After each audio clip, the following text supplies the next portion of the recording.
আমি জ্যোতিষ সম্রাট বিনয় শাস্ত্রী। আশা করি ঈশ্বরের কৃপায় আপনারা ভালোই আছেন। আজকে আমার ভিডিওর আলোচ্য বিষয় কর্কট রাশি বা লগ্নে জাতক জাতিকাদের অন্ততপক্ষে 10টি শুভ ফল। অনেক খারাপ বলেছি, অনেক ভালো বলেছি, ভালো খারাপ মিশ্রিতভাবে বলেছি, নানা রকম বিচার আমরা করেছি, কিন্তু আজকে শুধুই শুভত্ব বলবো। কেন শুভত্ব বলবো না, আমি একটা জিনিস বারবার বলি, জ্যোতিষী তো আপনারা দেখান, আশীর্বাদ অভিশাপের ব্যাপারটা আছে না।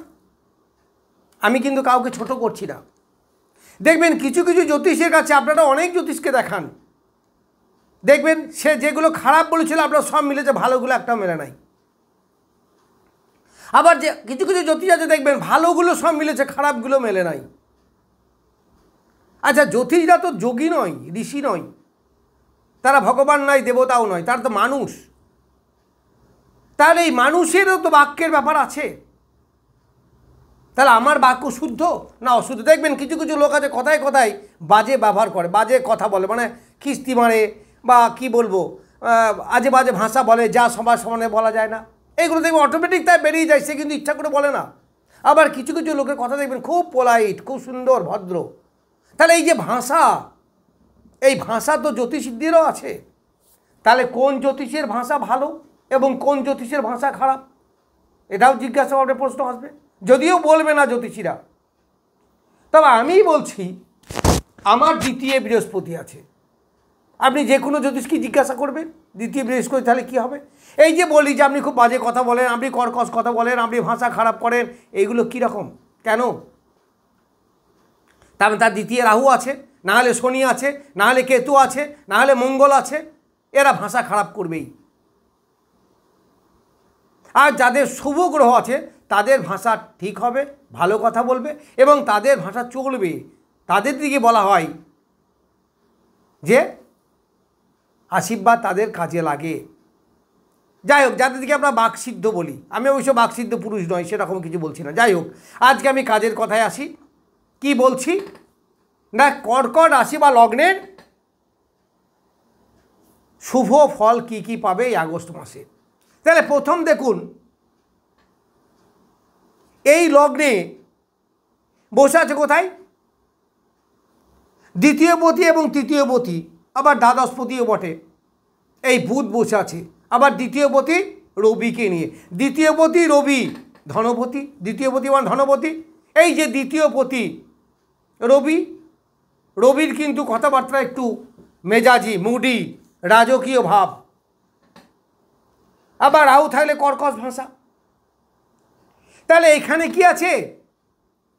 দ্বিতীয় কেতু বসে আছে এবং রাহুর দৃষ্টি আছে, কিন্তু এই দ্বিতীয়পতি রবি, তাহলে কি দেবে? আপনাকে রাজকীয় ভাব দেবে, আপনাকে একটু ভালো ভোগ করতে দেবে।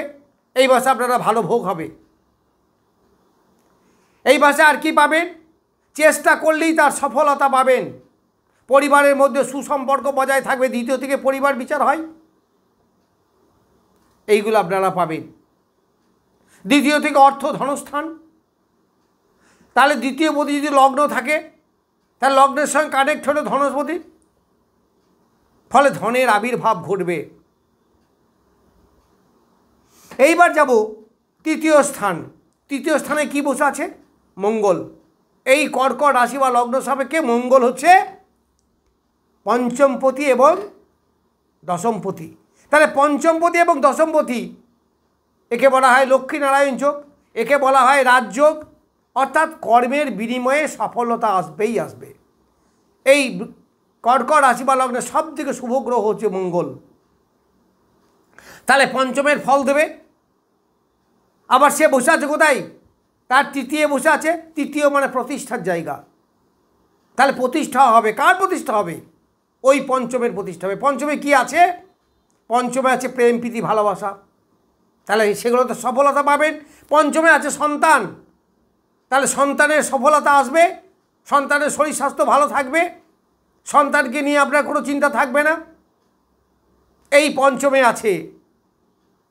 যারা স্টুডেন্ট পড়াশুনো করছে তাদের এডুকেশনের স্থান, higher education, after higher secondary, তাহলে তাদের ভালো হবে। হায়ার এডুকেশন ভালো হবে, হায়ার এডুকেশন রেজাল্ট ভালো হবে। আর কি পাবেন? সঠিক ডিসিশন। তাহলে সঠিক ডিসিশন তারা নিতে পারবে, কোন লাইনে পড়া উচিত, বা পড়ার সময় কোনটা পড়বো কোনটা পড়বো না, কি সাজেশন, এমনকি সাজেশন পর্যন্ত তাদের ঠিক হবে। ওই যে বললাম যে শুভ ঘরে যদি শুভ গ্রহ থাকে, তাহলে সে দেখবেন যে কথাটা বলছে সেই কথাটাও কাজে লাগবে। এই কর্কট রাশি এই সময়ে, এই কর্কট রাশির লোকরা যদি কাউকে আশীর্বাদ করে দেখবেন অনেকটা ফলবে। সব কিছু বিচার হয় না, জানেন তো, প্রেডিকশন করা, ইনটিউশন পাওয়ার থাকতে হয়, যেটা ঈশ্বর মুখ দিয়ে বার করে দেয়। এইবার পঞ্চম থেকে আর কি পাই? Immunity power. ইমিউনিটি পাওয়ার মানে রোগ মুক্তি করার ক্ষমতা। তাহলে এই পঞ্চমপতি বলবান, তাই বলবান হলে কী হবে? রাজ্যকারী গ্রহ, তাহলে রোগ মুক্তি ঘটাবে।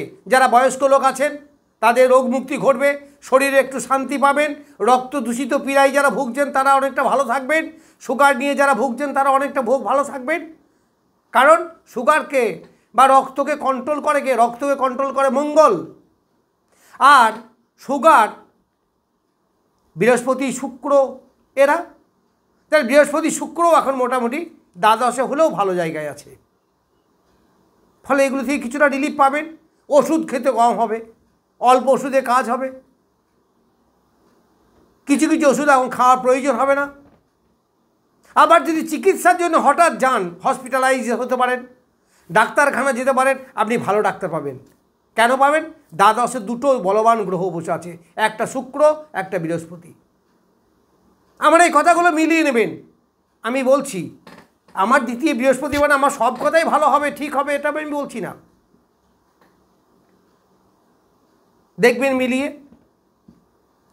আবার দ্বাদশ থেকে ইনভেস্টমেন্টের ব্যবসা হয়, দ্বাদশ থেকে দাম্পত্য জীবনের ব্যবসা, সুখ শান্তি বা বিচার করা হয়, দ্বাদশ থেকে ইনভেস্ট করে প্রফিট, ঋণ মুক্তি, এইগুলো হয়। তাহলে এগুলো আপনি পাবেন। এই দ্বাদশের খুশ আছে কে? শুক্র। শুক্র আর বৃহস্পতি দুটি গ্রহ আছে যারা দ্বাদশে ভালো ফল দেয়। কেন তা বলছেন? কেন অন্য গ্রহরা দেয় না কেন? দেখবেন মূল জোডিয়াক, এই মূল জোডিয়াকের দ্বাদশ ঘরে শুক্র তুঙ্গ হয় মীন রাশিতে। আবার দ্বাদশ ঘর ওই মীন রাশিটা হচ্ছে বৃহস্পতির ঘর। তাহলে এই দুটো ঘর দ্বাদশে ভালো ফল দেয়, এই দুটো গ্রহ। কে কে? বৃহস্পতি আর শুক্র। আবার তারা দুজনাতেই আছে কোথায়? আপনার কর্কট রাশি বা লগ্নের দ্বাদশে। তাহলে তারা কি ভালো ফল দেবে? আবার দৈত্য গুরুযোগ, তারা দুজনেই দৈত্য, ঈশ্বরের দুজনেই গুরুজন। তাহলে দুই গুরুর যোগ দ্বাদশটাকে বেশ বলবান করেছে, ফলে রোগ মুক্তি ঘটবেই। যারা বিপদে পড়ে আছেন, হসপিটালাইজ আছেন, দেখবেন তাড়াতাড়ি বাড়ি চলে আসবেন। ইভেন যারা জেলে আছেন, জেল থেকে মুক্তি পেতে পারেন। আপনারা মিলিয়ে নেবেন এইগুলো। এইবার আমি কোথায় চলে যাব? দেখুন আপনার নবমে আছে শনি, জায়গাটা বেশ ভালো। নবম জায়গাটা বেশ ভালো, সাফল্য পাবেন, তবে একটু দেরিতে, একটু দেরি, একটু ধৈর্য। তারপরে এই পঞ্চমপতি মঙ্গল যেহেতু তৃতীয় বসে আছে এবং দ্বিতীয়পতির নক্ষত্রে, ফলে কামনা বাসনা, ডিজায়ার ফুলফিলমেন্ট এগুলো আপনাদের হবে। দশমপতি মঙ্গল, এই পঞ্চমপতি এবং দশমপতি মঙ্গল, এই মঙ্গল বসে আছে কার নক্ষত্রে? দ্বিতীয়পতির নক্ষত্রে। ফলে চাকরির জায়গাটা বেশ ভালো, কারণ আমরা 2, 6, 10 কি হয় চাকরির বিচার করি, বা চাকরি যারা করেন তারা শান্তিতে চাকরি করতে পারবেন। একটু কি বলবো, বিপদ মুক্ত হবেন। প্রমোশন হওয়ার কথা, যদি না হয় অন্তত স্টাফদের মধ্যে মেলামেশা ভাব, ভালোবাসা, বসের সঙ্গে সুসম্পর্ক, এইগুলো দেখা যাবে। অবশ্যই যদি আপনার দশা পারমিট করে। যদি আপনার খুব বাজে গ্রহ দশা চলে তাহলে কিন্তু হবে না। এইটা কিন্তু মনে রাখবেন। তাহলে এই সব মিলিয়ে দেখুন, আমি অন্তত 10টার বেশি বলেছি, এইগুলো দেখবেন বেশিরভাগই মিলবে আশা করি। কারণ আমি বলছি, আপনারা যখন কোনো জায়গায় দেখাতে যাবেন, যে বলুন তো আমার ভাষায় উপকার হবে, আমার ভাষায় কি লাভ হবে, জিজ্ঞাসা করবেন। যে আমি যদি কাউকে আশীর্বাদ করি তাহলে কি তার লাগতে পারে, বা আমি যদি কাউকে অভিশাপ দিই তার লাগতে পারে, এটাও বিচার করা হয়। সুতরাং যে জ্যোতিষীর কাছে বিচার করবেন, আমি আমার অ্যাড করছি না, দেখবেন এখানেও বিচার করা যায়। যাই হোক, আমি কিছু বললাম আগস্ট মাস সম্বন্ধে। নমস্কার।